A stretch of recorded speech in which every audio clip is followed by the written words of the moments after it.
C'est l'édito, le Zoom Écho d'Axel de Tarlet. Bonjour Axel. Bonjour Thomas. Voici qu'Airbnb est accusé de vider Paris. La population dans le centre de la capitale a baissé de 5% en 5 ans. Rien à voir avec les attentats, ce sont des chiffres qui datent d'avant tous ces événements tragiques. Et les maires d'arrondissement accusent le site de location entre particuliers Airbnb. Oui, c'est sûr que si vous êtes propriétaire d'un 2 pièces dans le centre de Paris, eh bien c'est beaucoup plus intéressant de le louer à des touristes de passage sur Airbnb plutôt que de faire une location classique au mois à une famille. D'ailleurs, cela vaut pour toutes les grandes villes du pays. Et le phénomène maintenant n'est absolument pas anecdotique. Figurez-vous qu'à Paris, il y a maintenant plus de chambres en location sur Airbnb, 88 000, que de chambres d'hôtel, 75 000. Et donc, eh bien, le phénomène Airbnb commence à devenir franchement problématique. D'abord, pour les hôteliers qui sont face à une concurrence déloyale parce qu'eux doivent respecter tout un tas de normes et payer des cotisations sociales plein pot.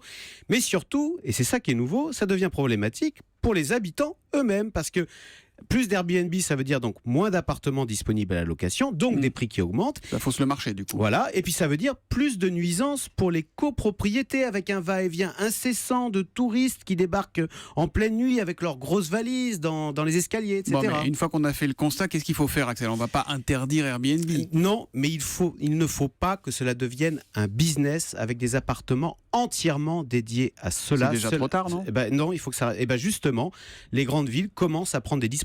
Figurez-vous qu'à New York, la mairie interdit désormais à un propriétaire de mettre en location plusieurs appartements sur Airbnb. À Londres, vous ne pouvez plus louer un appartement plus de 90 jours par an. À Amsterdam, pas plus de 60 jours par an sur Airbnb. À Paris aussi, c'est encadré. Alors à Paris, c'est 120 jours, vous voyez, c'est plus souple par an, mais il y a très peu de contrôle. Mais vous avez raison, la législation est en train de se durcir. À partir de 2019, les revenus que vous percevez avec Airbnb seront automatiquement transmis au fisc. Et si vous trichez, que vous faites pincer, je crois que c'est 25 000 €, c'est ça de oui, mémoire. mais il faut se faire semble. tricher aujourd'hui. Il faut se faire pincer. Ouais.